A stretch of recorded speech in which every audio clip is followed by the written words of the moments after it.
Hello everyone and welcome back to the channel. It's another week where we have to discuss Man United games. We are playing tomorrow against Chelsea, and it's a big game considering the results. The last result was a 3-0 loss to Man City. Let's see what the team has done. Has there been any improvement? There has been already a press conference from Ruben Amorim that confirmed that Mount and Cunha will be back. That's great news. We missed them in the last game. You can tell that we missed somebody who can carry the ball like Cunha has been doing. He's been carrying the ball, trying to destabilize the other defense, and he's also another threat because he's good in scoring and probably providing an assist. He hasn't yet provided them for Man United, but you can tell that he's the kind of player we need in this game. Mount also has been key to how we play. You look at the first game against Arsenal, he was a nuisance. He never stops running. He always is our pressing trigger, and it's a kind of game you need Mount. They might not be ready to play, but according to Ruben Amorim, he said that Cunha and Mount are ready to come back to the squad against Chelsea, so that is good news. He was also asked about Dalot and Lisandro. They're still unavailable. He says Dalot, I think Dalot is a long way off compared to Lisandro. He said Dalot is unavailable. He said Lisandro has been doing some training, so he probably might return in some time. The hard things are usually when you're trying to heal to the injury, when you're trying to go to the gym, but this time is when you don't feel like there's progress because you're already fit, you're looking to play, but there are those small things like gaining fitness and trying to make sure you don't rush the injury. Okay, you don't come back early and then the injury is recurred, so you will probably feel like it's so long until this time compared to the time it took healing. Yes, it was a long time, but during this period is when the team needs patience. Lisandro needs to be patient, not rush, and he'll come back. And we need him. We need his aggressiveness, according to Amorim. He says the kind of aggressiveness we miss, he can provide it. We were not that aggressive against Man City. There was cases where you see the defense, especially that Dogu goal. You look at the way Doku scored that goal.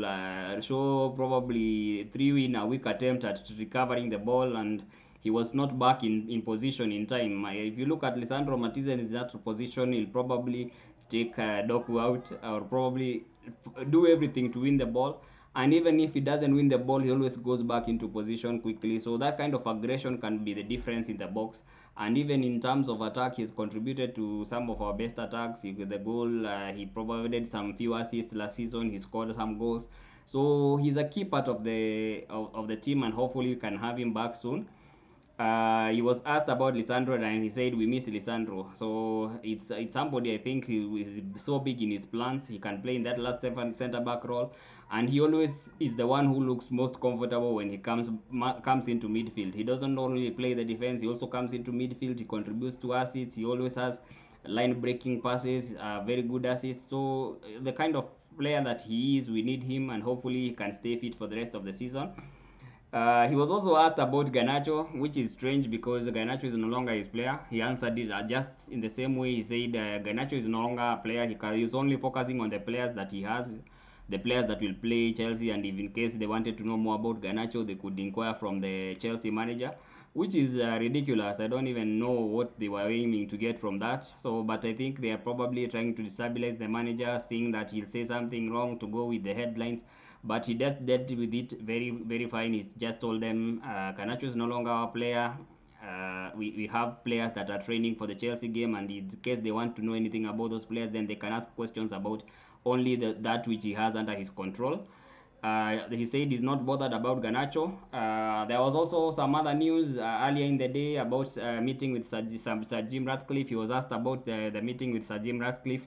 He started by joking that he was probably offering him a new contract, but it was later confirmed. It's just small talks that you see the team is not doing as well as it should be doing. So you expect if you have an owner will want to know what is wrong, what's happening. We invested into the squad. We haven't seen the kind of improvement we probably expected. But those are things that they are going to be discussed.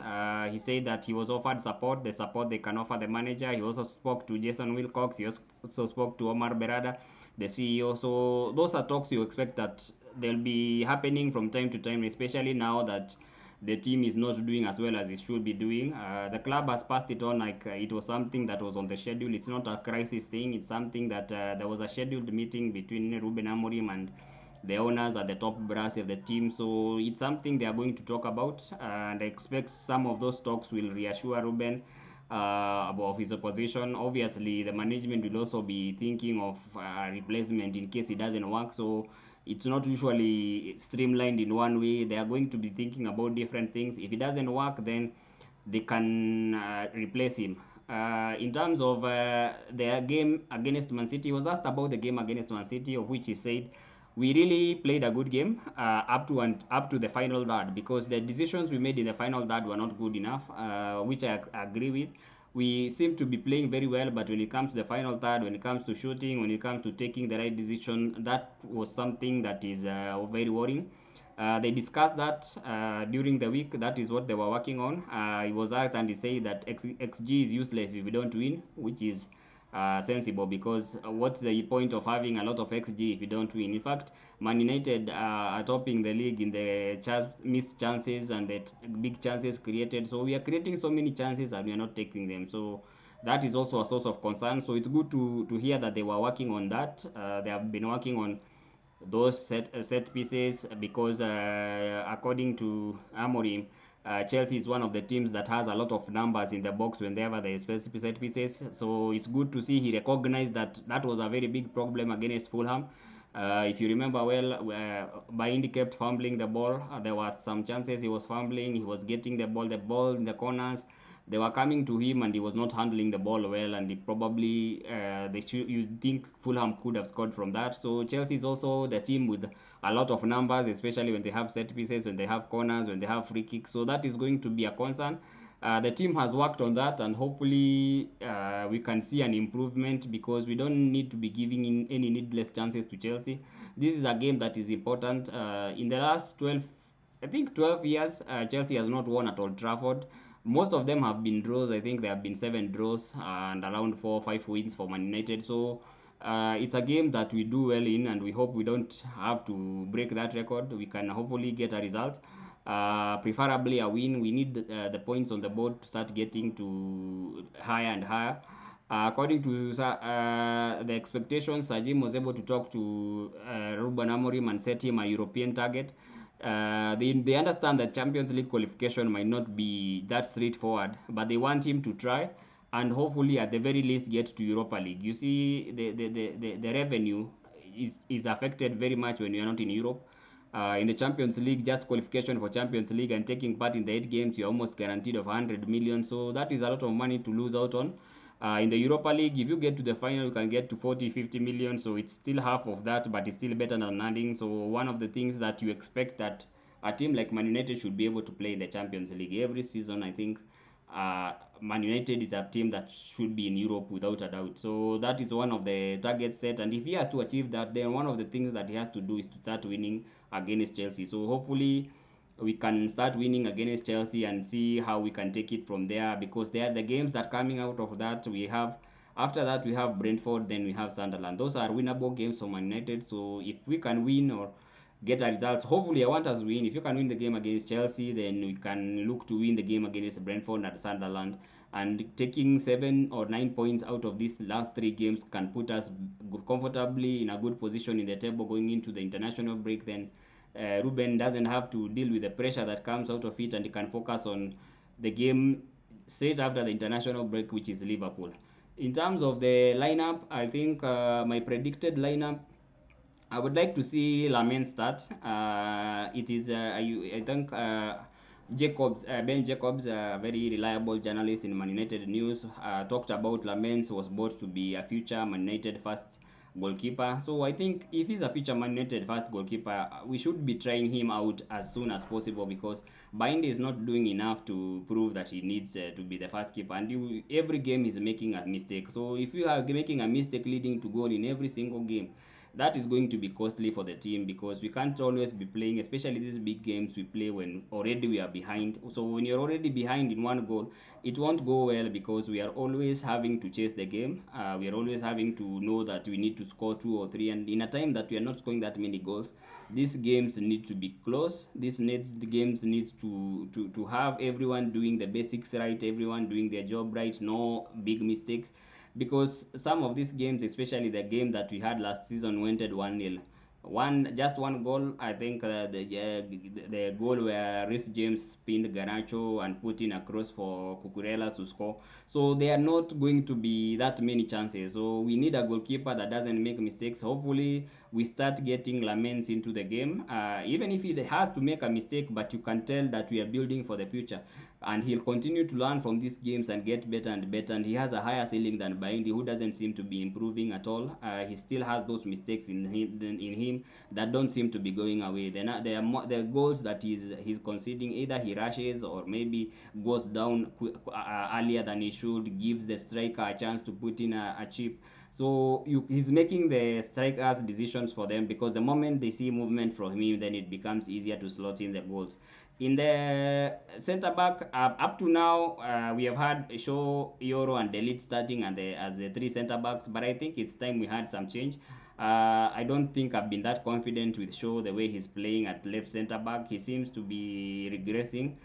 Some of those goals that we conceded against Man City was capable for all three goals, and I think it's time we had a change. I think Mazrui should start as the right centre back, Euro to go back to left centre back, and Elite to start in the centre. That should be a good centre back that will probably be better than what we've had with Shaw so far. In the midfield, I think Casemiro and Maino should start. Both in this game, we need the kind of control that they can give us. They may not have that much pace, especially Casemiro, who is coming to the end of his career, but you can tell that he is combative. He makes good passes when he gets the ball. So I think I would take Casemiro and Maino in that midfield, because they offer us control, especially if you look at the last game. Mino completed 18 of 18 passes. He tried the dribbles and completed all of them. He created 2 chances in 30 minutes. He was very good. In fact, you could tell he was our best player, except for Mbeumo. He was our best player in that game. So it's time we started Menu to start giving him games. And because I don't think Fernandez also works as an 8, so hopefully we can push Fernandez forward in the 10. In terms of the left wing back, I'll have Dogu. Dogu will continue there. He needs to do better, definitely. Look at the games against Man City. The amount of chances that came his way, the amount of balls that he had to put in, and he couldn't even beat the first man, or couldn't create good enough chances. He was just hitting and hoping. So he needs to find a man with his passes in the box, because he wasn't providing enough for Sesko. And he's very, in terms, he plays as a left wing back, but he's more advanced than you'd expect a player who's doing defensive duties to do. And he was our main outlet. Most of our balls were going to Dogu, so anytime the end product was not good enough, it was costing us. So he needs to do better, but he needs to continue. Dalot is not available. Not that I would start Dalot. I also think he has the same problems, but Dogu should continue. In the right wing back position, we should start Ahmad. Ahmad has not been good enough this season. There's something just not right with him, but hopefully he'll continue get matching fitness the more games he plays, and once the goals start coming in, he'll get better and better. In the tens, I think Mbeumo and Fernandez are the clear favorites for me. I don't think Cunha is ready to start. Not sure if he'll start, but if he's ready to start, then it would be Cunha and Mbeumo for me. But right now, I'm going with Mbeumo and Fernandez, just because Cunha was injured and is not back. And then in the forward position, I think we should give Sesko more time. I like the way he was holding up play. He did very well in the hold up, unlike Holland last season, when every time he was batched off the ball, he kept falling. Sesko did a very good job as a forward, and I think he should continue there. He also creates a good chance for himself that he shot that was caught by the goalkeeper. So he can continue and hopefully get a score, get on the scoreboard. So we'll see if this is the team that Ruben Amorim comes up with, because I believe with this team, if he comes up with this team, there is a chance we win that game. But if he starts to make the tweaks that he made against City, such that Ugarte was playing, Ugarte did very well on Rodri. He was recovering the balls, but he was not that progressive. If you look, in fact, one of the goals came about because he was really passing behind. Every time he gets the ball, he just turns a full 180 and passes the ball behind. And we need our midfielders to be progressive. If we are going to be winning this game, we need to be more in their half than we are in our half. So the more our midfielders are progressive, the more we have the chances to win that game. Hopefully, we win this game and continue to build in the next two games before the international break. We'll keep seeing if there are any other news to bring you for the day, but if not, then we'll talk after the game. So, see you in the next one.